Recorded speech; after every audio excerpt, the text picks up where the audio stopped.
অনেক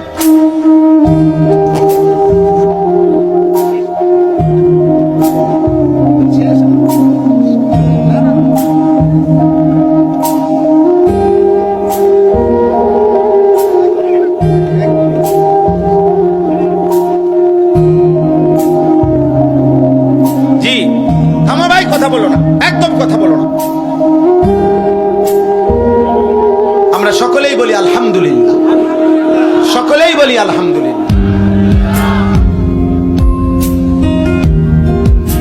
আমাদের পরম শ্রদ্ধেয়, আমরাও ব্যক্তিগতভাবে যার বয়ান শুনি এবং দিল থেকে আমরা যাকে ভালোবাসি, আলহামদুলিল্লাহ, আমাদের বাংলাদেশের অন্যতম শ্রদ্ধেয় ব্যক্তিত্ব, আলেমে দ্বীন, আমাদের বুজুর্গ মুরব্বী আল্লামা হযরত মাওলানা মুফতি নজরুল ইসলাম কাসেমী দামাত বারাকাতুহুল আলিয়া হযরত এসেছেন। সকলেই বলি আলহামদুলিল্লাহ।